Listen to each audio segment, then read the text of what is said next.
Hey guys, and welcome to another episode of Let's Max Warframe. Today we're going to be taking a look at another one of the Grineer weapons, the submachine gun, the Grakata. Now the Grakata's been around for quite some time now, introduced way back in update 7.8, but never really got the recognition it deserved. Thankfully, time and a couple of buffs have been kind to the weapon. The Grakata itself comes with a base damage of 11, making it one of the lowest damaging weapons per shot in the game, with the majority, 4.4, coming in the form of impact, 3.7 as puncture and 2.9 as slash, making this weapon effective across the board against different factions and enemy types within those factions.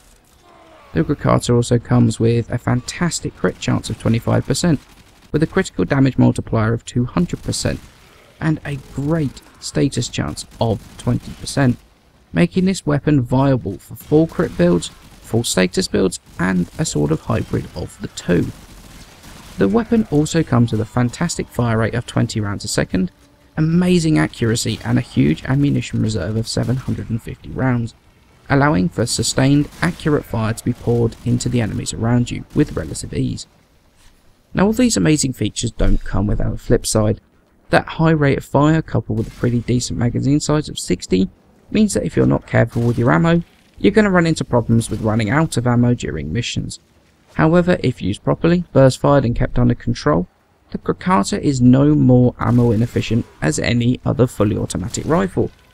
The main problem, however, comes in the form of the recoil, which, while it's learnable and eventually easy to control, does affect the weapon's accuracy over longer range, meaning that, especially when you take into account the fire rate of the weapon, at those longer range distances, it can be difficult to keep the weapon on target.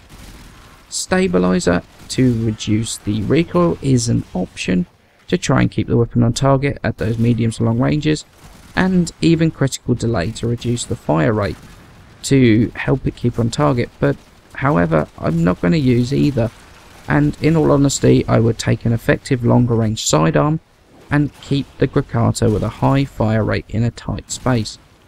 The thing about these downsides is that they're clear and present, but much like the downsides on many weapons, with either some control over the weapon and learning its recoil, it can easily be brought under control, and none of these make the weapon unusable at all. Just something to bear in mind when looking at whether you wish to use this weapon or not. Okay, so let's move on to starting to mod the Grakata. Now this does not come with any polarity as a standard, however we're going to add in 5 V's through former.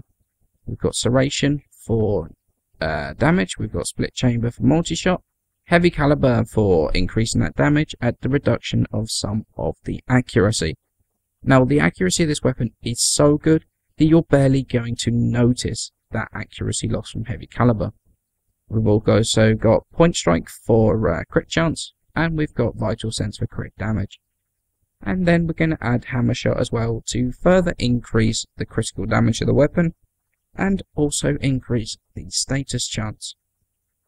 Now for our Grineer build, we're going to go and try and take on the heavier units of the Grineer because the damage of the weapon is fairly low. So we're going to go with high voltage and thermite rounds to do the radiation damage for those heavier Grineer units.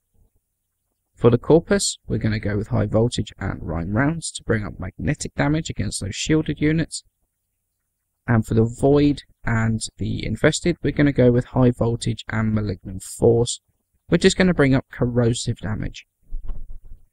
Now we can also switch out high voltage for the rime rounds, which is going to bring up viral damage, which is fantastic. This can also be used as an alternative for the Grineer, but also for the Void if you're running corrosive projection. Now hammer shot is one of those mods that's kind of debatable. I like having it on there because it buffs the critical multiplier from 4.4 to 5.6, which is a very nice buff. However, some people prefer to have a more elemental focused build on there, so you can actually move the mods around a little bit, and you know, you can go corrosive and cold, or you could go with viral and heat for the Void. It's very much up to you. Either of these builds are perfectly fine.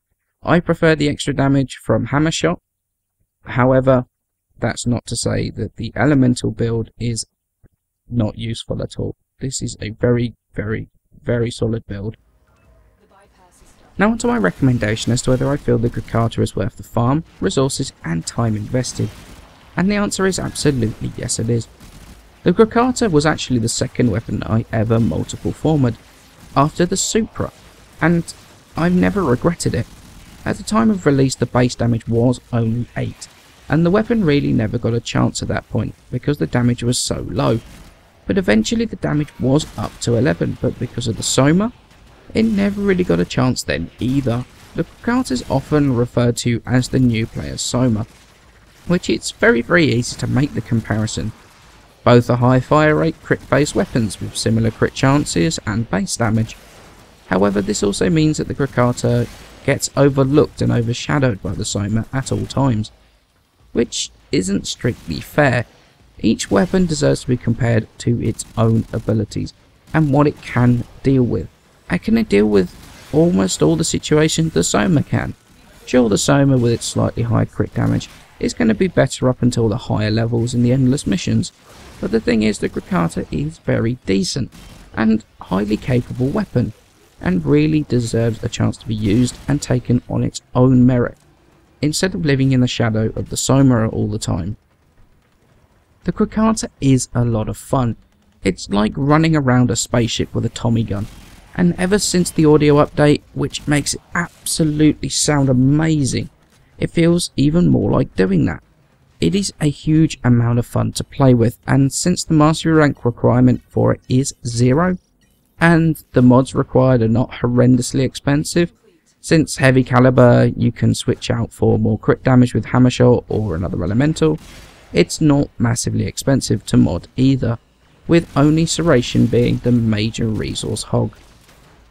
What this means is that when you couple it with the low manufacturing costs and the lack of mastery requirement, the Grakata is a fantastic, highly capable weapon for a newer player to upgrade into very early on.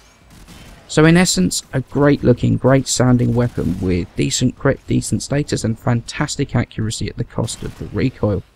The Grakata really is worth a second look, and deserves judging in its own merit, out of the shadow of the Soma and into a light of its own.